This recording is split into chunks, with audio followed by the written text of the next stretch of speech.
mission of a tactical fighter is very exacting. More is required of these jets than any other weapon in the Air Force. We expect it to be an air superiority fighter, day or night, a dive bomber, and a low-altitude attack aircraft.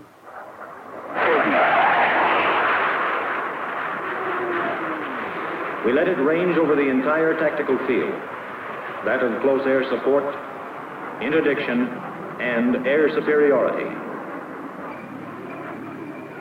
In the art of tactical aerial reconnaissance, there have been many dramatic developments since the Cuban Missile Crisis. Then our reconnaissance, as effective as it was pretty much limited to daytime photo and visual coverage. Today, with multidirectional sensors and cameras of unbelievable sensitivity, we can practically read the enemy's mind. Our tactical airlift forces have been modernized and greatly expanded. We can deliver personnel, supplies, and equipment on a sustained or emergency basis as far forward in the combat zone as the tactical situation permits.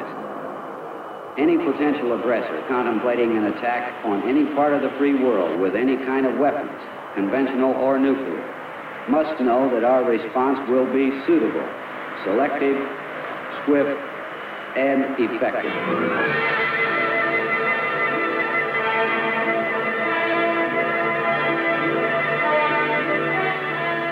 Suitable, selective, swift, and effective. Words chosen carefully to describe the reaction of America's fighting forces to any armed threat that could, in a matter of hours, shatter world peace. Yet to those who can be called upon to deliver a nuclear device on a major target or destroy a small guerrilla force in a dense jungle, the words have special significance, for they are embodied in the philosophy and in the doctrine of tactical air power. Tactical air power. It is reflected in many ways. In the packaged strike forces capable of spanning oceans and continents in hours, prepared to fight anywhere in any climate, at any time, and at any level of conflict. Tactical air power is reflected in missiles, rockets, cannon, and bombs, and in the aircraft that carry them. Supersonic platforms from which to launch awesome weapons of destruction should this be necessary for our survival. Tactical air power can be seen in many vital support activities and in the ground crews who perform crucial and complex tasks with dedication and competence to be certain that the weapons are always ready to go. These are the elements of tactical air power. Elements which have been produced by the Tactical Air Command. For it is TAC which develops, trains, and deploys forces around the world in support of United States Air Force operations.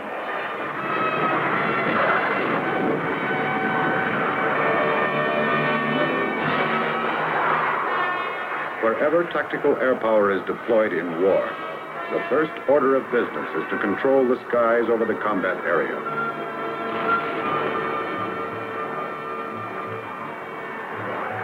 Blast his surface-to-air missile sites and gun emplacements on the ground.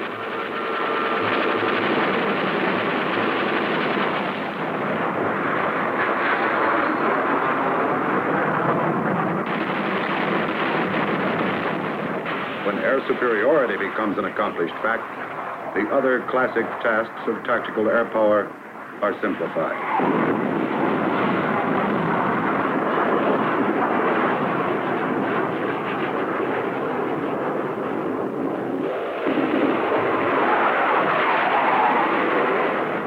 Interdiction, designed to prevent the enemy from supplying the necessary resources when and where he needs them.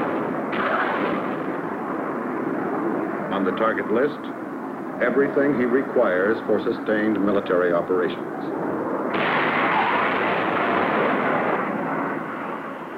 And every means he employs to move it.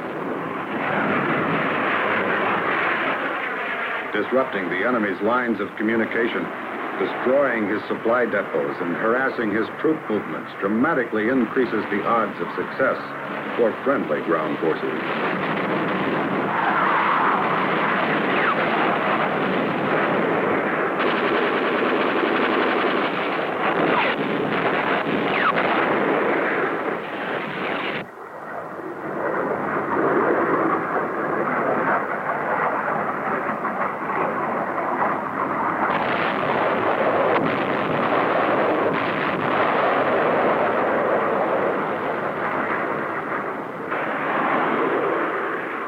Consequently, the immediate situation demands more direct action, demands close air support. Then, airmen join embattled ground forces in close-in fighting. And the concentrated firepower of rockets, missiles, bombs, and cannon reinforces that of rifles, machine guns, mortars, and grenades to defeat the enemy.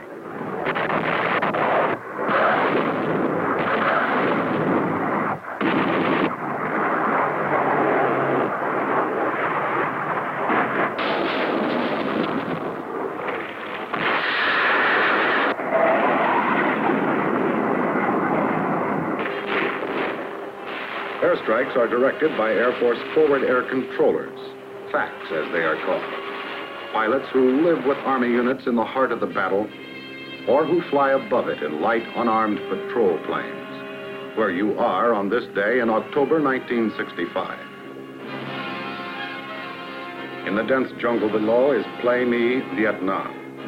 For 6 days in fierce fighting, 2 regiments of the North Vietnamese Army have been attempting to overrun a strategic outpost manned by Montagnards and the United States Army Special Forces team.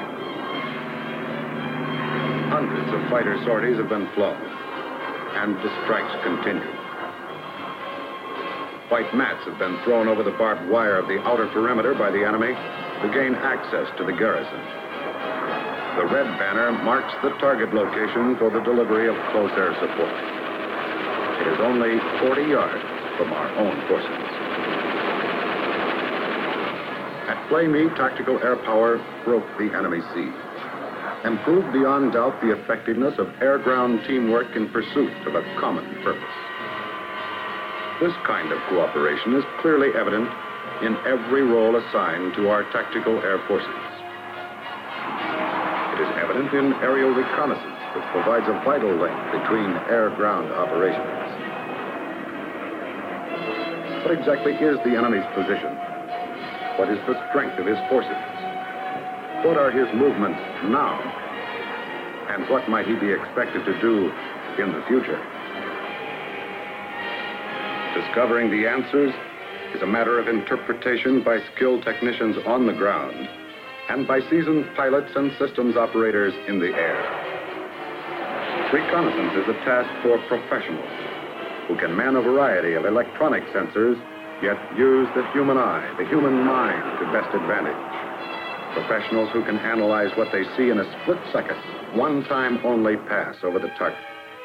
Then, expertly relay the details to the ground or record them on tape. What is beyond human capability to detect becomes a job for the devices that man invents and perfects. Panoramic cameras that sweep enemy terrain from horizon to horizon. Oblique cameras that register construction features. Vertical cameras that isolate pinpoint targets. And radar that can look through clouds. Reconnaissance is a 24-hour surveillance activity regardless of the weather. And the information delivered to the battlefield commander becomes a weapon in his hands. Delivery is a word used frequently when describing the broad responsibilities of tactical air power. Delivery of the facts on which to act. Delivery of firepower to give ground forces the edge. Delivery of the men and tools of war directly into a combat area. This is tactical airlift, often performed on a massive scale. Airdropping is one way, and all that's required is space.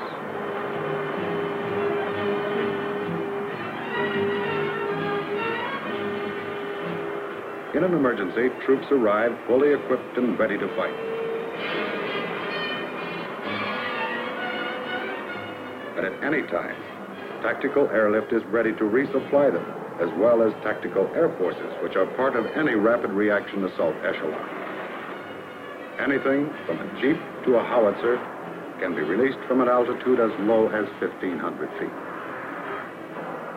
Loads up to 26,000 pounds can be dropped from one aircraft.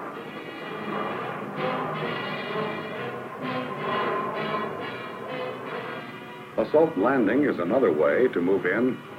Little more is required than a crudely prepared runway or a dirt strip.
Tactical Airlift is the long supply arm of tactical worldwide deployments.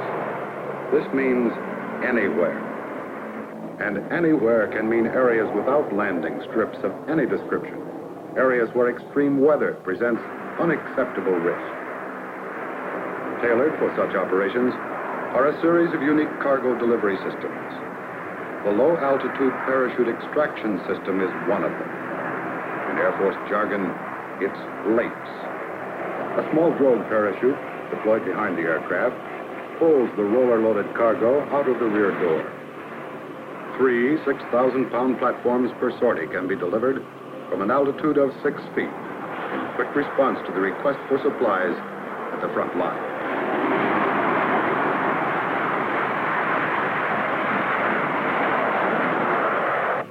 Another technique, PLADS, Parachute Low Altitude Delivery System. The parachute is dropped into the slipstream in a semi-open position. At release time, an electrical actuator fully deploys the canopy which extracts the palletized load.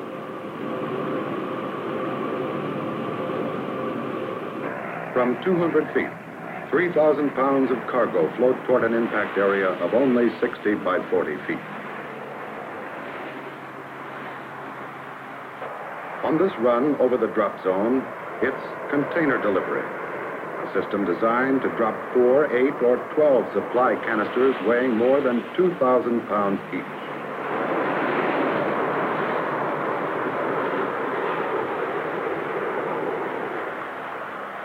The search to improve tactical airlift capability is a continuing process. In this offloading technique, the aircraft's engines are left running. And as one pallet rolls out, the plane moves up the line to allow room for another pallet to roll out. Offloading time for 36,000 pounds is 3 minutes.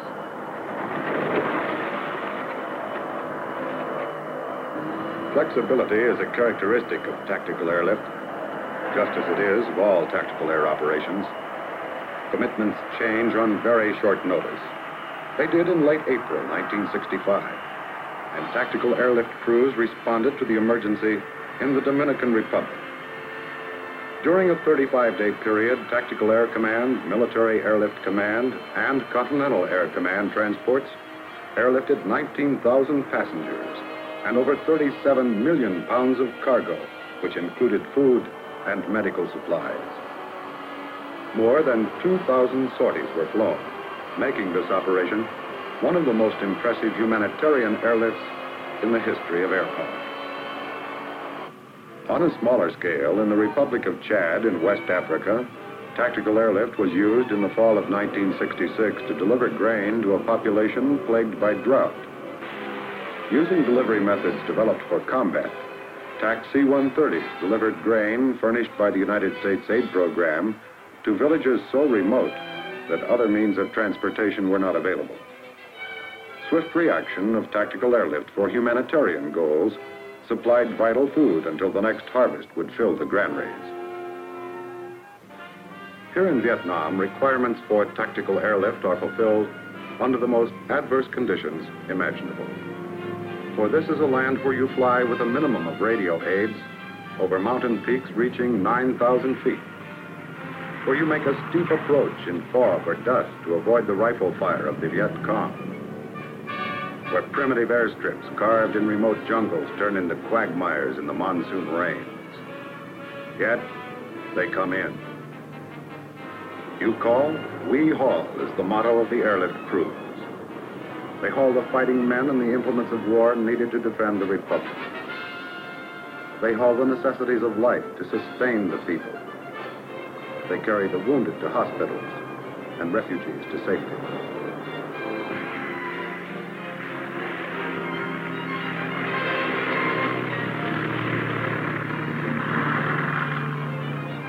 A good part of the in-country airlift responsibility rests with Special Air Warfare Forces, SAW forces they are called. SAW forces are specially organized and trained to meet the challenge of communist-inspired insurgencies that threaten the survival of small, free world nations. What missions they perform depends on a country's needs. leaflet and loudspeaker missions to disseminate the truth in a psychological warfare campaign, curbing a contagious disease in a remote village. Where there are requirements for civic action projects, air power plays a critical role. For in many areas susceptible to insurgency, surface transportation is all but non-existent. If assistance is to come at all, it must come by air, and it does. Everywhere, special air warfare forces and their native counterparts work side by side in the medical, technical, and educational fields to better the lives of everyone. And they encourage the people to help themselves to erase the causes of dissatisfaction on which communist subversion thrives. But the primary undertaking of SAW forces is that of training and advising the air forces in countries which have requested our help. It is a matter of strengthening defenses against a common enemy. A matter of shaping forces that can react immediately and applying the tactics best suited for a highly specialized kind of warfare. The insurgency is the communist design for the future. They have told us this. But their choice of the method of conquest does not dictate the limits of our preparedness. Weapons continue to be developed and tested to answer every possible requirement for tactical air power. The F-111 multipurpose tactical fighter represents a totally new concept in a weapon system, one which incorporates a variable sweep wing. The variable sweep wing and other innovations permit the F-111 to cross oceans without refueling, to accomplish short-field landings and takeoffs, and to operate at supersonic speeds at low level or at altitude. Each new technological advance holds the promise to enhance the potential and performance of tactical air power as developed by Tactical Air Command. United States tactical air power, tested by time, recognized through achievements in moments of crisis, which reflect a pattern of events to come. What means an aggressor will use to extend his areas of domination can be anticipated, yet no one can be certain. But of this they can be. The military strength of the United States will remain as the primary deterrent, with its powerful tactical air arm prepared to strike anywhere with any amount of force required, ready to make the difference between intent and accomplishment.